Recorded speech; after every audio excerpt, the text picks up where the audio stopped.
Olá a todos! Este vídeo é a terceira parte a respeito do livro Propaganda de Edward Bernays. Neste vídeo eu irei falar sobre os capítulos 4, 5 e 6. Vamos começar aqui pelo capítulo 4, intitulado The Psychology of Public Relations. A psicologia das relações públicas seria o significado em português. E é interessante esse capítulo porque o autor, no primeiro parágrafo, ele faz a seguinte pergunta: se nós entendemos o mecanismo e os motivos da mente de grupo, né, da mente grupal, da mente das massas, não é possível controlar e arregimentar as massas de acordo com nossa vontade sem que elas saibam? Sem que elas saibam que estão sendo arregimentadas, sem que elas saibam que estão sendo controladas ou manipuladas. E aí ele diz o seguinte, mais à frente, que a recente prática da propaganda tem provado que isso é possível. A recente prática nesse sentido de 1928, porque lembrando, esse livro foi publicado em 1928, então naquela época, quando ele diz a prática recente, é a prática na época que ele publicou esse livro. A prática de propaganda daquela época, em que esse livro foi publicado, tinha provado que era possível, ou seja, era possível você controlar e arregimentar as massas, arrebanhar as massas sem que essas massas soubessem. Mas só que você pode fazer isso, essa manipulação, sem que a massa saiba, sem que as grandes massas saibam, até certo ponto e com certos limites. E ele diz assim: teoria e prática têm sido combinados com sucesso suficiente para permitir que nós saibamos que, em certos casos, nós podemos causar certa mudança na opinião pública com um nível justo de precisão, operando um certo mecanismo. Como o motorista pode regular a velocidade do seu carro, né? E ele diz mais à frente: o propagandista moderno estuda sistematicamente e objetivamente o material com o qual ele está trabalhando no espírito de laboratório, ou seja, como um cientista no laboratório faz suas pesquisas de maneira sistemática, de maneira metódica e objetiva, assim é o propagandista ao trabalhar com o material que ele está, por exemplo, se ele estiver tentando fazer o público aceitar determinado político como um possível líder, ou se ele estiver tentando fazer com que o público aceite determinado produto, ou se sinta motivado a comprar determinado produto. Então ele tem que estudar sistematicamente e de maneira objetiva como ele vai obter sucesso naquilo que ele planeja fazer, né? Ou seja, na aceitação pública para um produto ou para uma pessoa como um possível líder político ou para qualquer outra situação, outro produto. E na página 73 ele vai dizer assim: se você pode influenciar os líderes com ou sem a cooperação consciente deles, você pode automaticamente influenciar o grupo que eles lideram. E ele diz assim, que o ser humano é um ser naturalmente social, o ser humano ele se sente membro de um grupo, ele se sente parte de um grupo. Ele usa a expressão herd, que é H-E-R-D, que é a expressão que significa em inglês rebanho, mas nesse caso tanto é o primeiro significado, é no sentido de um grupo de animais, um rebanho de ovelhas, mas também nesse sentido aqui é um grupo de pessoas. Então o ser humano é um ser que naturalmente é um ser sociável. Mesmo quando ele está sozinho, como ele diz aqui, mesmo quando ele está sozinho no seu quarto com as cortinas fechadas, ele não deixa de ser um ser sociável. E a mente do ser humano, de acordo com Edward Bernays, retém padrões que foram colocados, digamos assim, na mente dele por meio de grupos de influência. Quando você decide comprar algo, ou alguém, enfim, qualquer pessoa, ou fazer determinada coisa, muitas vezes você está tomando aquela decisão porque também você recebeu influências de alguma forma. seja de um grupo, seja de uma propaganda, seja através de um artigo, enfim. É como se fosse assim, essa decisão não é totalmente sua, ela não, o seu julgamento em relação ao que comprar, né, o que fazer, o que é melhor para mim nesse sentido ou naquele, muitas vezes essa sua decisão é influenciada por outras pessoas, por um grupo no qual você faz parte, ou por qualquer outro meio. E ele cita duas pessoas aqui, um de sobrenome Trotter, eu não sei se a pronúncia está correta, se escreve T-H-O-T-T-E-R, e o Le Bon foi um polímata francês. Ele produziu um trabalho que foi assim, digamos, um trabalho seminal sobre a psicologia das multidões. E de acordo com Edward Bernays, essas duas pessoas, esses dois senhores, concluíram que a mente de grupo não pensa no sentido estrito da palavra. Em lugar de pensamentos, a mente do grupo funciona por meio de impulsos, de hábitos e emoções. E ele diz, o Edward Bernays continua: o primeiro impulso é usualmente seguir o exemplo de um líder de confiança. Então, quando, por exemplo, um político, no caso, quando ele usa determinada palavra, o público não vai estar pensando, ele usou essa palavra significa isso. O público não é movido pelo significado estrito de uma palavra que o político está usando. Ele é movido pelas emoções, o público, né, pela emoção que sente pelos impulsos e pelos hábitos. A seguir aquele líder, seja ele político, seja ele de qualquer outro grupo, ou a seguir o exemplo dele, a confiar nele. Diz Bernays, este é um dos princípios mais firmemente estabelecidos da psicologia de massa. Isso opera no estabelecimento Isso opera estabelecendo o crescimento ou a diminuição do prestígio de por exemplo, de um resort de verão ou na causa da ruína de um banco, enfim.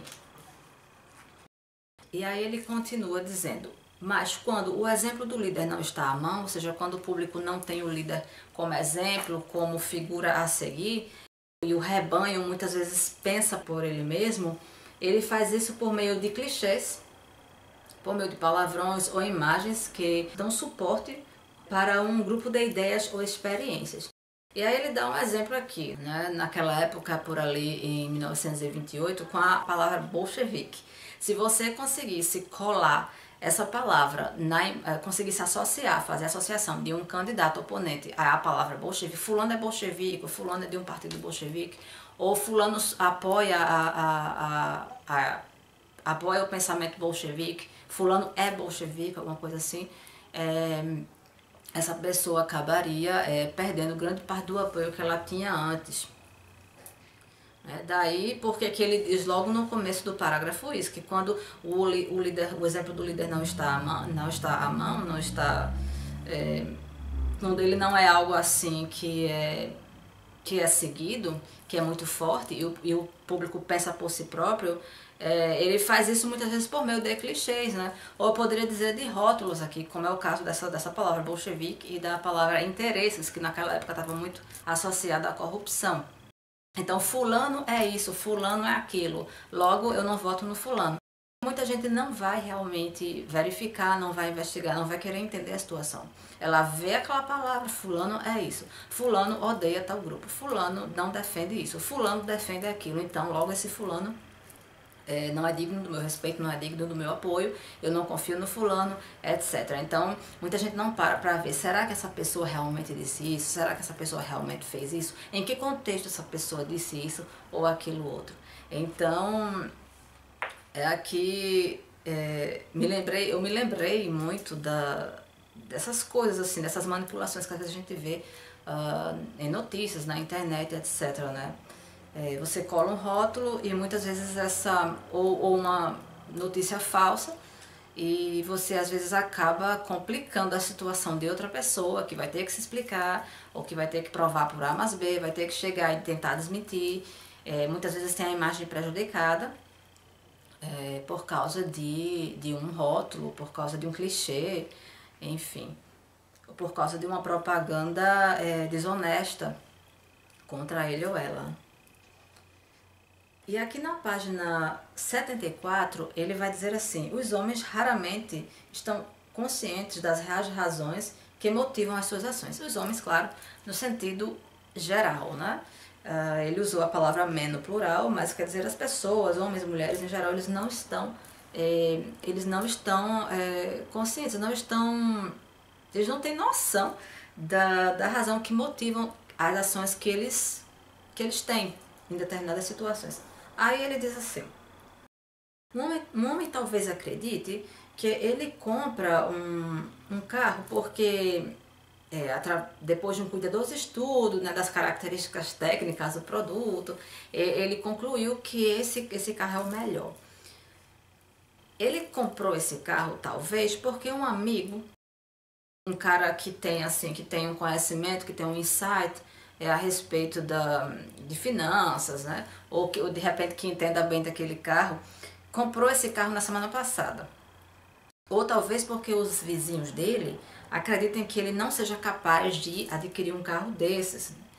Ou talvez porque as cores que esse carro apresenta sejam as mesmas cores da fraternidade da faculdade que ele frequenta.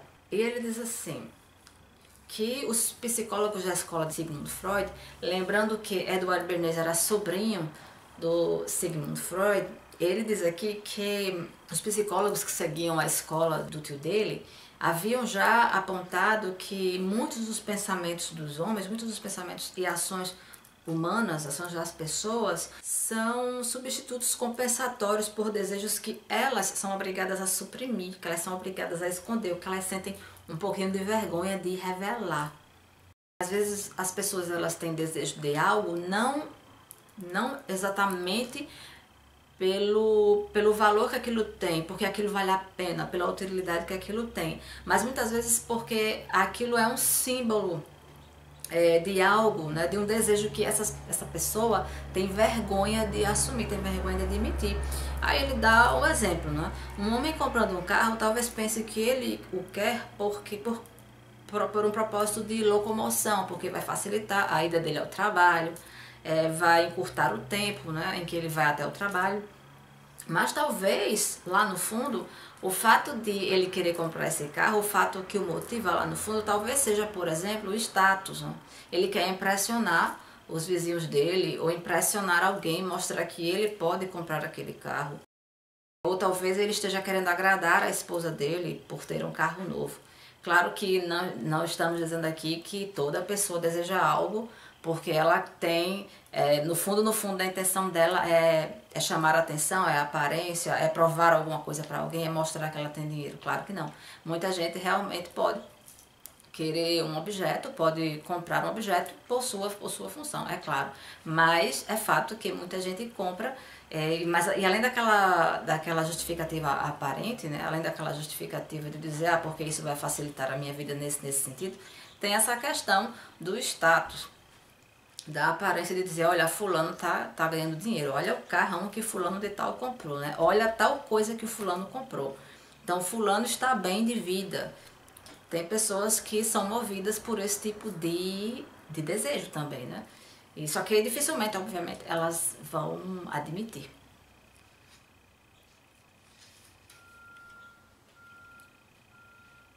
E aí ele diz assim que um propagandista de sucesso, uma pessoa que trabalha com propaganda, ela deve entender os reais motivos, né, as razões que os homens dão, que as pessoas dão para o que elas fazem. Esse conhecimento aqui, que eu acabei de dizer, né, que muitas vezes certos pensamentos e ações dos homens são na verdade, substitutos compensatórios dos desejos, como eles dizem, desejos esses que eles não querem dizer, que eles têm vergonha de falar. Se um propagandista de sucesso, ele sabe tudo isso aqui, ele tem consciência disso aqui. Um propagandista que entende da psicologia de massa, que entende de como a sociedade funciona, nesse sentido, quando ele for fazer um trabalho de propaganda, para atrair o público para consumir determinado produto, para mudar os hábitos do público em determinada situação, ou para fazer com que o grupo aceite determinada pessoa como um líder, enfim, ele tem que levar em consideração essas coisas, né? Qual pessoa poderia influenciar esse grupo específico aqui a ir na direção que eu estou desejando? Seria isso que o Edward Bernays está querendo dizer. Na página 77, ele dá o exemplo do piano. Eu falei no primeiro vídeo a respeito deste livro que Edward Bernays vendia pianos, os pianos Mozart. E nessa página 77 e 78, ele vai detalhar a estratégia muito sofisticada, que ele explica muito bem aqui. Ele diz assim: se, por exemplo, eu quero vender pianos, não é suficiente que eu coloque um apelo direto do tipo: você compra um piano Mozart agora, é barato, os melhores artistas usam esse piano e ele vai durar por anos.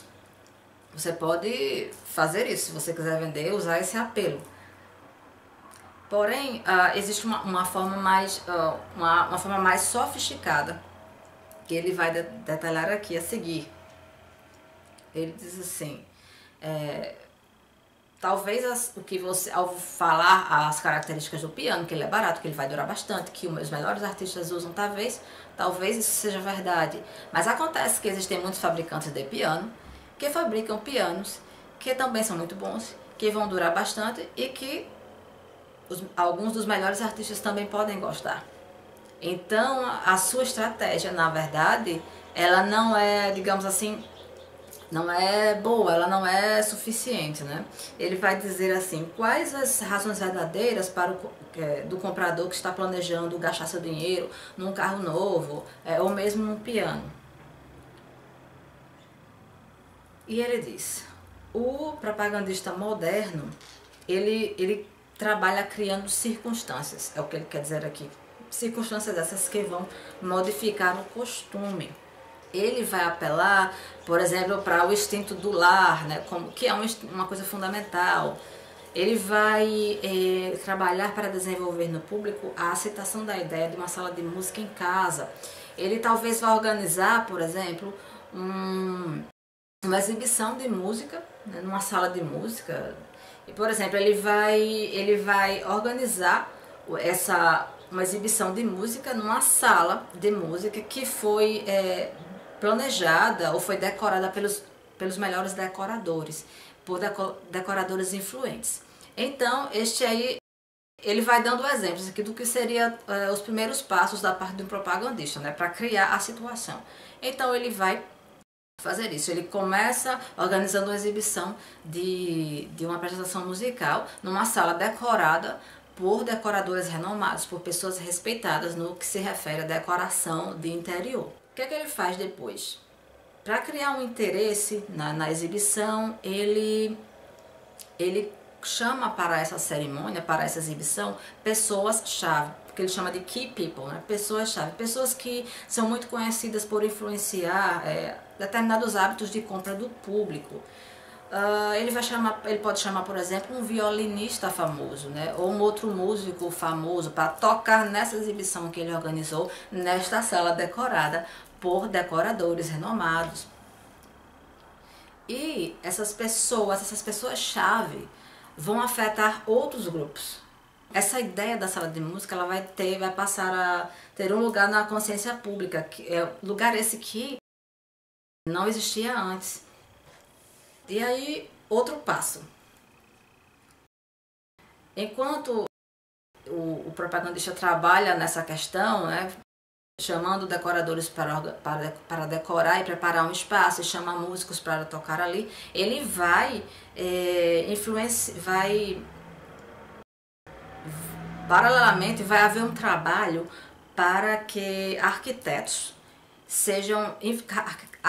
influentes sejam persuadidos a fazer uma sala de música, colocar a sala de música como parte integral do trabalho deles de arquiteto, ou seja, eles vão passar a colocar no plano deles, quando eles planejarem um local, aí eles vão passar a adicionar a sala de música.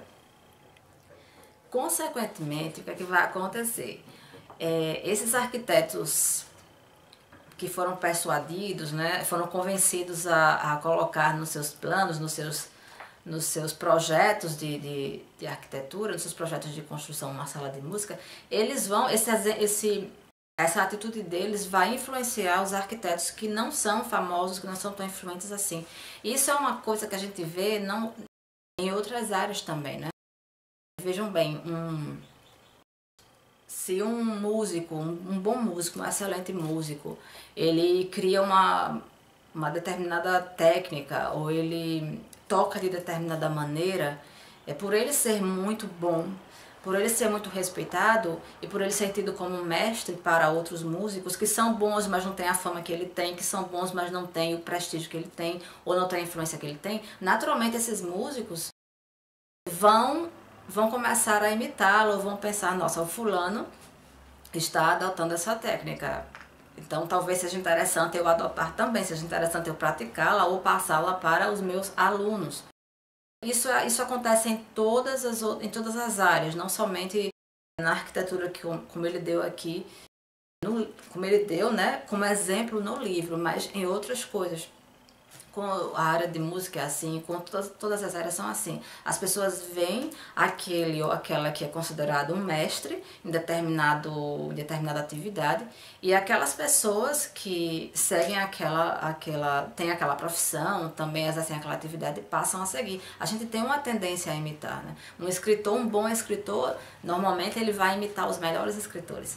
Um bom escritor, ele vai procurar ler os melhores escritores, ele vai procurar imitá-los de alguma forma. E é assim em qualquer área. E o Edward Bernays entendeu muito bem isso aí. Ele usou no trabalho dele de propaganda. Ou seja, você quando quer desenvolver um trabalho propagandístico para convencer um público, você vai aos líderes, você vai às pessoas-chave, você coloca aquelas pessoas numa situação de modo que esse público veja e pense, nossa, isso aqui é bacana, o fulano, que é uma grande referência, está fazendo, eu vou fazer também. E ele diz assim, uma coisa bem interessante, né? Lá na frente,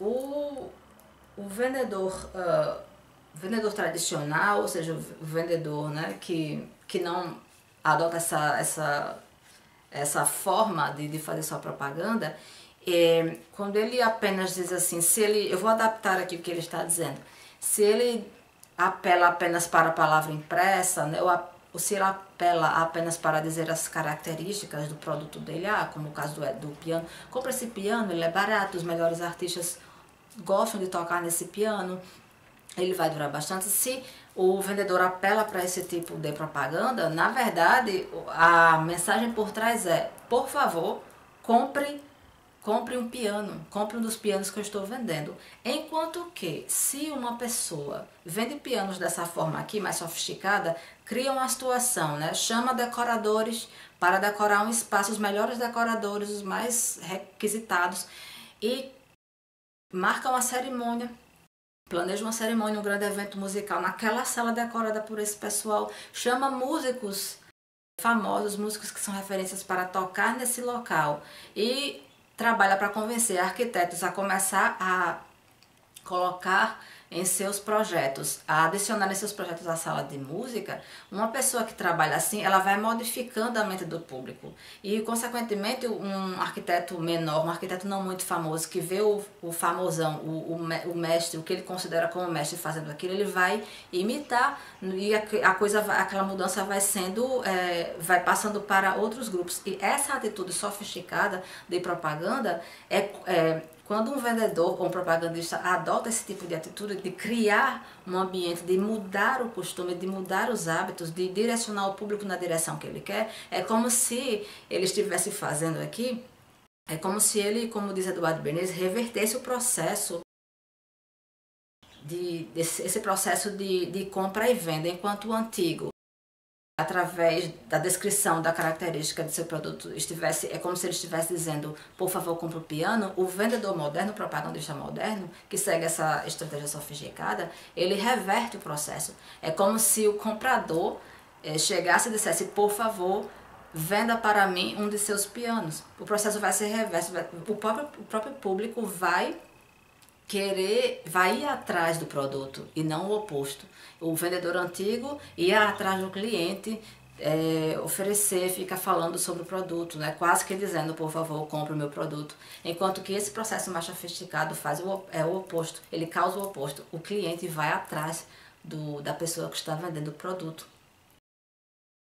No capítulo 5, intitulado Business and the Public, em português quer dizer negócio e o público, né? Poderia ser traduzido assim, os negócios e o público. Ele começa na página 83 e vai até a página 107. Não é longo assim em comparação com outros livros, mas neste livro aqui a maioria dos capítulos são bem curtinhos. Não é um livro longo, né? Pela grossura vocês podem perceber que não é um livro longo. E esse capítulo eu vou destacar apenas poucas partes dele, porque ele é grandão, aliás, ele é longo demais, tá? E considerando o tamanho dos outros capítulos, né? Ele diz assim, o autor: o público tem seus próprios padrões, suas próprias demandas e hábitos. Você deve modificá-los, mas você não ouse ir contra eles.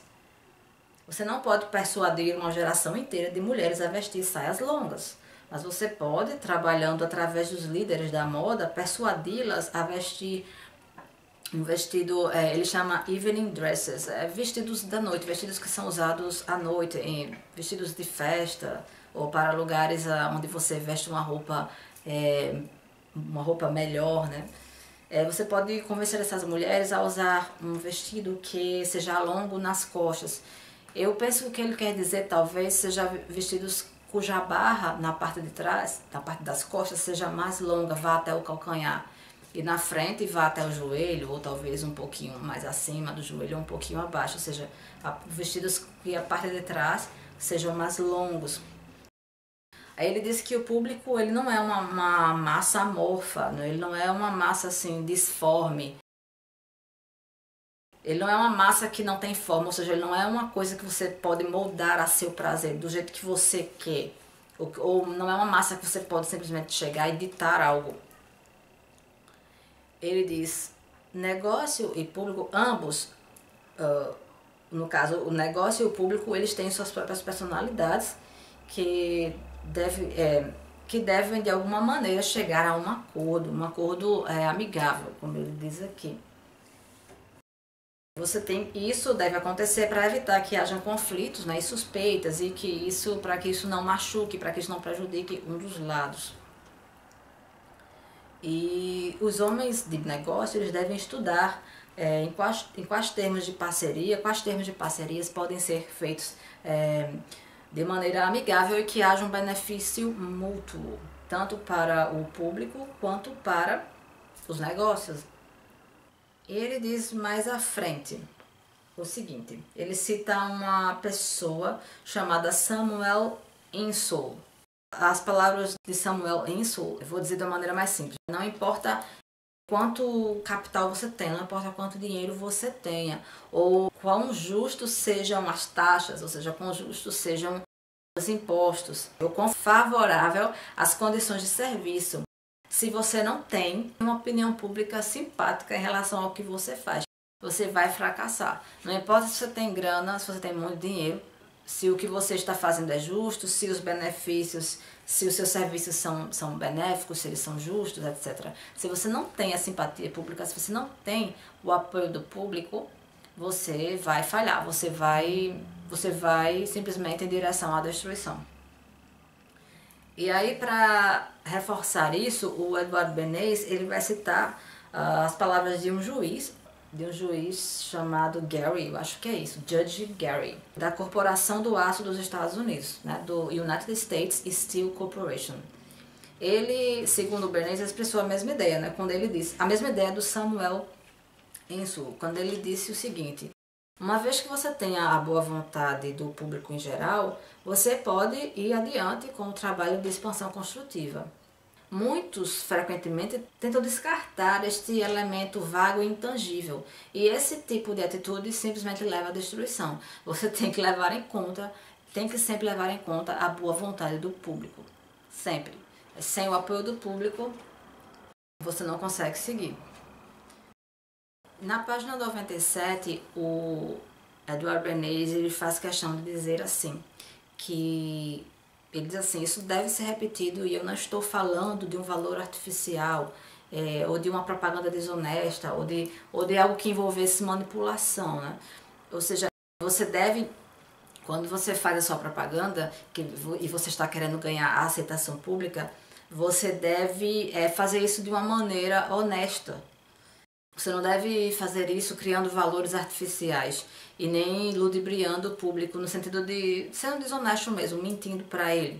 Você faz de um jeito que o público se torne, ao, digamos assim, expressar maior aceitação pelo que você está fazendo, ele se torne um parceiro naquilo que você faz. E aí ele vai dizer na página 112, ele vai, na verdade, entre outras coisas que ele está dizendo, ele vai dar um exemplo muito interessante de como você aumentar o custo de um produto. Ele dá um exemplo aqui, se você contrata a Gali Curti, eu acho que é isso o nome dela, Gali Curti, que era uma soprano italiana, né? O nome dela completa era Melita Gali Curti, muito famosa e tal. Aí ele disse, se você contrata essa soprano para cantar, por exemplo, você está fazendo uma propaganda sobre bacon e na sua propaganda você coloca essa senhora para cantar. Ele diz aqui, você aumenta o custo do produto através do valor, né, do trabalho dessa senhora, porque se ela, ela era uma cantora renomada e não era barato contratá-la. Então você aumenta o custo do produto através do valor que a participação dela custou. Mas a voz dela mesmo não adiciona nada ao produto. A voz dela, a participação dela adicionaria, aumentaria o custo do produto. A gente sabe que é comum a gente ver propagandas com artistas, né, com pessoas famosas apresentando produtos na televisão, às vezes um ator, uma atriz de sucesso, alguém que faz novela, ou alguém que é famoso também, mas que é muito bonito, né? Que é atraente, que é simpático, que sabe se expressar. E essas pessoas são contratadas para fazer propagandas a respeito de bancos, a respeito de determinado serviço que um banco quer oferecer, ou uma loja específica, ou a falar de determinado produto, que é um produto novo que determinada empresa resolveu lançar no mercado e está tentando atrair clientes. Isso é uma coisa muito comum. Então a imagem daquela figura pública famosa que tem certa influência acaba muitas vezes convencendo parte do público a entender que aquele produto que ele ou ela sobre o qual ele ou ela está falando é bom. Você convence, não, isso aqui é bom. Se o fulano de tal está falando, usa, é porque é bom. Então, assim, isso tem sido feito há muito tempo, né? Propagandas de creme de pele.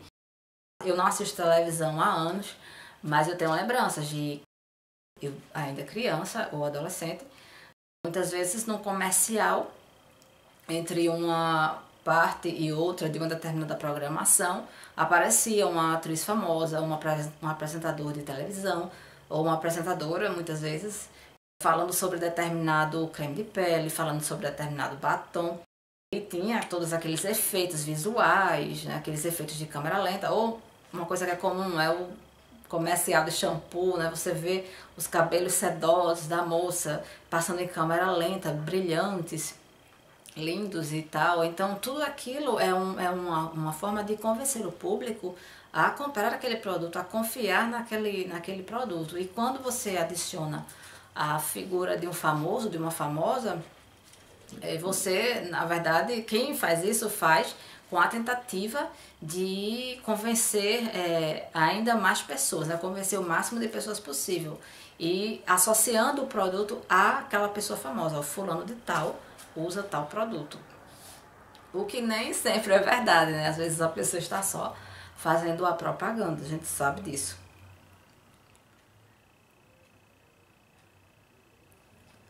O capítulo 6 é intitulado Propaganda and Political Leadership, né? Ou seja, a propaganda e a liderança política. E o autor, logo na primeira página desse capítulo 6, ele vai, no quarto parágrafo, fazer uma citação de um escritor chamado Benjamin Disraeli. Uma citação que, na verdade, é um dilema, como ele diz aqui. Disraeli disse assim certa vez: eu devo seguir as pessoas, eu não sou o líder delas?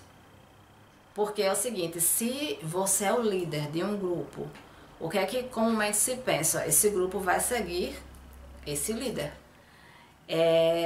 Mas aí tem aquela expressão também, a voz do povo é a voz de Deus, o líder deve seguir seu povo, o líder deve seguir o grupo ao qual ele lidera. Então, esse cara é realmente o líder, né? Então fica aquele dilema. Daí o Edward Bernays diz assim, que Disraeli talvez devesse ter adicionado, né, a frase: eu devo liderar as pessoas, eu não sou o servo delas? Porque servo também, quando você ouve a palavra servo, eu estou para servir as pessoas. Servo, o sentido antigo, é aquele de que alguém serve a um senhor, né? Serve a alguém que está acima. Mas ao mesmo tempo tem aquele pensamento, alguém que está acima, um líder, deve servir aqueles que ele lidera, ele deve trabalhar de modo que ele sirva aquelas pessoas. Então ele é o líder delas, é um pensamento complicado, né? Um dilema mesmo, e que ele deixa aqui.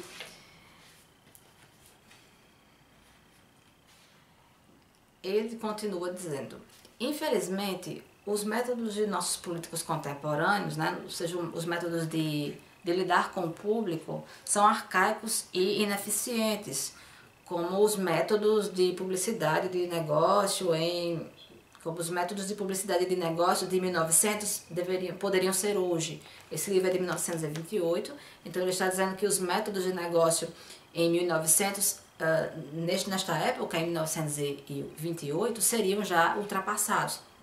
Então ele disse que os políticos daquela época, eles estavam utilizando métodos para lidar com o público já considerados fora de uso, né? Que não fariam mais efeito. Enquanto a política foi o primeiro departamento da vida americana a usar a propaganda em larga escala, esse mesmo departamento tem sido o mais lento em modificar os seus métodos de propaganda. Digo assim, ele quer dizer considerando as mudanças do público, da mente pública, que havia... A mente pública daquela época já era diferente. Os homens de negócio primeiro aprenderam com os políticos os métodos de apelo, para apelar ao público de maneira geral. E esses homens de negócios, eles foram melhorando esses métodos ao longo do curso de esforço competitivo, enquanto que os políticos continuaram nas fórmulas antigas. Eles não,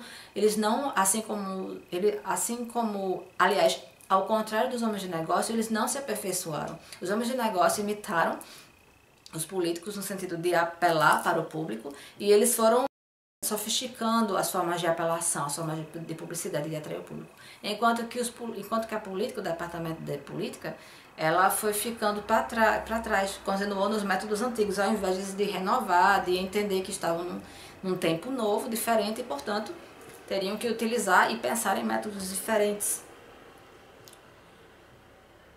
E ele continua dizendo assim: o homem de sucesso de hoje imita o político. Ele tem adotado, ele diz aqui glitter, né? E o sensacionalismo o sensacionalismo da campanha. O homem de sucesso tem utilizado coisas para chamar a atenção, sensacionalismo, coisas que chamem a atenção do público. Ele tem, por exemplo, jantares, que, claro, incluem discursos e outras coisas que chamam a atenção. Só que, para Bernays, esse tipo de coisas são o que ele chama de side shows. É apenas show, é apenas aparência, é apenas uma performance. Ele diz assim, campanhas políticas hoje são performances, são todas performances, tudo se resume a honras, né? a glitter e a discursos, enfim, coisas de aparência, coisa para aparecer e chamar a atenção do público. Na página 113, o autor vai falar sobre o primeiro passo numa campanha política, que é determinar os objetivos e expressá-los de uma maneira excessivamente... você tem que expressá-los muito bem, de uma maneira que o público entenda. E, claro, a construção de uma plataforma honesta. Campanhas muito apelativas, elas não devem ser consideradas de maneira leviana pelo público. Obviamente que quando o político ele faz uma campanha, ele apresenta uma plataforma de governo, ele tem que se esforçar por cumprir aquilo ali. Ele não pode viver somente de promessa. Ele tem que apresentar essa plataforma e ter consciência de se aquilo realmente é possível de se levar a cabo, se é possível cumprir aquilo que ele falou durante sua campanha. E ele diz assim, o autor, que durante a preparação de uma plataforma deve haver uma análise mesmo a respeito, por exemplo, das necessidades do público. Por exemplo, uma pesquisa dos desejos do público, das demandas, até para embasar bem o plano político que ele vai propor durante toda a sua campanha e que, se ele não for um político mentiroso, ele vai tentar aplicar no seu governo, caso ele seja eleito.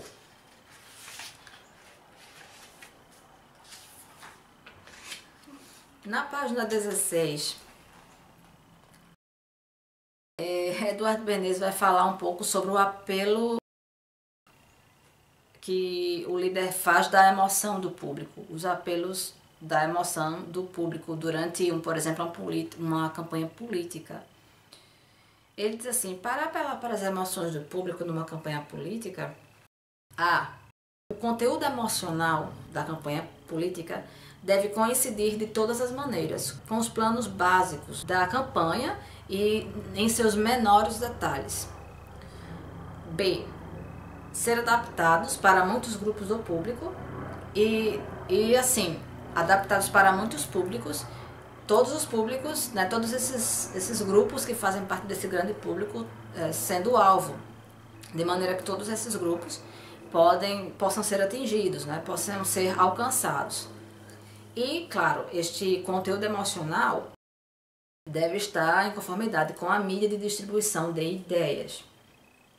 Digamos, o político apresenta sua plataforma, seus objetivos, seus planos, enquanto alguém que vai, caso ele seja eleito, se ele, em sua plataforma, tem um plano, uma política que envolve as crianças, para beneficiar os bebês ou as crianças em geral, esse ato de ele aparecer com as crianças, com uma criança beijando ou com uma criança no colo, esse ato na verdade é um símbolo daquilo que ele vai fazer. Ou seja, é um ato inteligente, é interessante, desde que esse ato seja a imagem daquele plano que ele apresentou na plataforma dele para as crianças. Então as atitudes dele, ao ter a plataforma exposta para o público, os atos dele seriam atos simbólicos do que ele planeja para o governo dele. Para terminar esse vídeo, eu gostaria de mencionar mais uma frase, mais um trechinho deste livro, do capítulo 6, uma frase que está entre as páginas 125 e 126, onde o autor diz assim: a base completa de uma propaganda de sucesso é ter um objetivo, e então trabalhar para chegar a isso através de um exato conhecimento do público e modificar circunstâncias para manipular e mover esse público. Ou seja, um propagandista de sucesso, Ele tem que ter um conhecimento profundo a respeito do público que é o alvo dele. Para daí sim criar estratégias, criar circunstâncias ou situações para modificar esse público, para fazer com que esse público vá na direção que ele quer ou na direção que a pessoa para a qual ele trabalha está querendo. É isso, pessoal. Até o próximo vídeo. Tchau, tchau.